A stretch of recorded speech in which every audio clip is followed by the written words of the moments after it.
Hey, how's it going, everyone? 2 to D2. Well, today I decided to make a video about my romping tractor. There's a good amount of things different to it. Man, when I started this, I have a series under my playlist. It's 1 through 17. This will be on the playlist as 18. It's pretty much, it's done everything I'm about to show you. If you watched my series, then all the way from number 1, this was an old red Sears tractor and I transformed it. So, yeah, I got a little list here so I didn't forget anything. I went back and watched my series today to be able to make this video. So, the first thing that's different about it from the last time you guys seen it in updated romping tractor 17 is the stack. Now, if you guys can remember the last video, the stack was, I just drove it up here so it's a little bit warm. The stack was wobbling, and also it came all the way up to like here.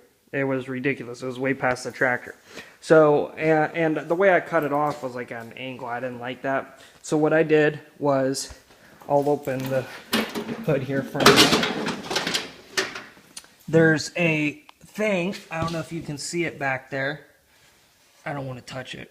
Right there where my finger's pointing, that's a thing, because that screws into the actual motor. So that all you had to do was, this is the original one. That's the original one from the muffler, and it came out to here with the big, them big round ones. Well, I cut that off and welded this pipe to it. You can see I welded it there.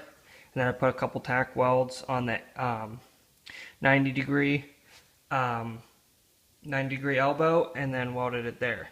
And then that's another pipe. Well, anyways, I tightened it down in there, finished the welding, and once I tightened it into there, it didn't move. I didn't know there was a locker on that. That's why in the last video it moved. And then what I did was I cut it down a lot. I cut it down a lot compared to what it... Take my keys off, they're making a bunch of noise, to what it used to be. So now it's a lot smaller.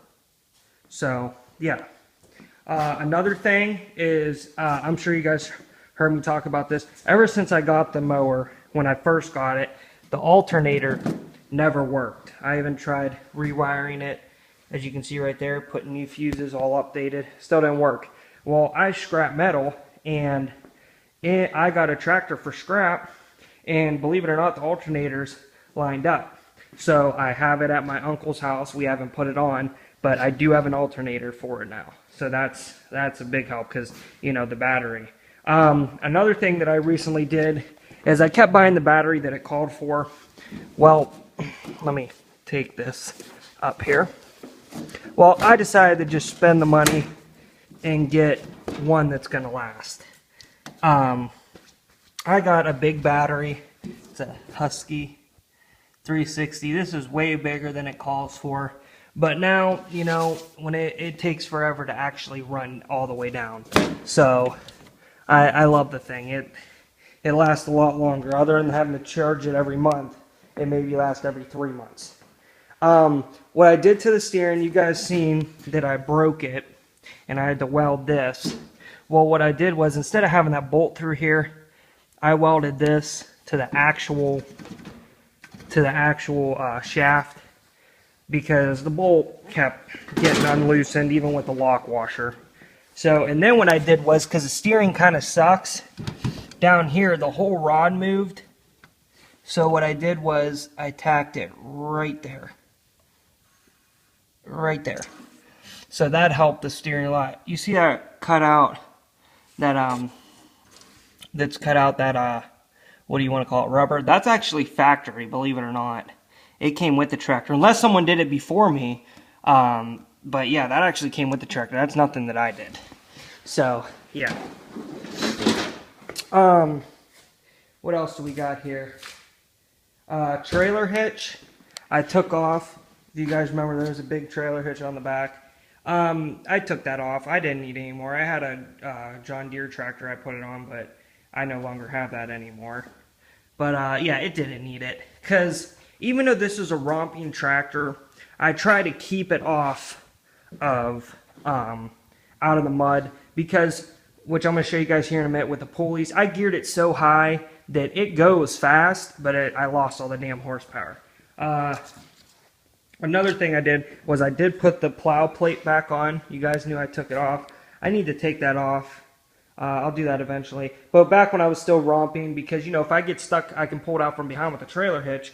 Well, I painted that so I had something to pull it out from the front. So even if I did still want to romp and I need to get pulled out, you know, instead of having to try to hook it down there or anything, I can just wrap the chain or rope around it right there. All right, now to the interesting stuff. How I made this go faster. Now, in the last video I showed you guys, I had a big belt on. I had the idler pulley off, and you guys already seen that I switched this. To make it go faster, you put a smaller one in the tranny, because it used to be real big, and put a bigger one on the engine. Well, I never messed with the engine pulley. There used to be one that went for a lawnmower down here. I cut that off. I didn't mess with this because the way the idling pulley is up there, where's it at? The way the idling pulley is right there, I would have to somehow rig this up to drop down. So I just messed with the tranny pulley, and I finally found the right belt. It is a 1/2 inch times 55. It's a 55 inch. And it's the Husky Heavy Duty Series. A regular 55 inch, it won't work. It will snap off because of how high the gear is. You have to get the Heavy Duty Series for this. So, you can see right there. Also, another thing I did, now it went stock, it went 5 miles per hour with the original belts. Well, after I changed the small pulley, it went 15. Well, then, I was at my uncle's one day, and I went to my grandma's, and this pulley snapped right off. It actually broke this pulley. So, because that's the transfer case pulley. The transfer case. So, what I did was, I was like, well, fuck it. Since I already have to get a new one of these, I might as well get a smaller one to make it go even faster. So, this is an aftermarket pulley, just like that one, and an aftermarket belt. Now, you can see the heat cracks in it. I already have a spare. I always keep spares of both of these in my truck just in case I ever need them. So I'll change this when it breaks. But I made that a couple size smaller, and it only added 2 more miles per hour. Because, you know, it went 5 stock. After I did that, it went 15. And then after I did that, it went 17. So it goes 17. So it added 2 miles. Which, you know, no big deal. And that belt is an A38/4L400. That's what that belt is. And it really sucked at first because I had to take this to Tractor Supply on a trailer and I had to keep going back and forth to find out which belts, you know, would fit until I finally got it right. I went through so many belts, it's unreal. So yeah, guys, that's my updated romping tractor. This will be the last video. I might make another one eventually of me riding it. I might even make this after this video. But I'm not doing anything else to it. I never did end up putting the light that my grandpa got me back there, which my grandpa ended up passing away back in 2013. I never end up putting the light because of the battery issues. I am going to eventually put the alternator in it, and I just found out I turned on the lights, and you guys can see that light's cracked. So I do need to get a new bulb. But, you know, yeah, so I just wanted to give you guys an update. I know I haven't made one of these in a while. And as always, subscribe, TYL12D2. Thank you.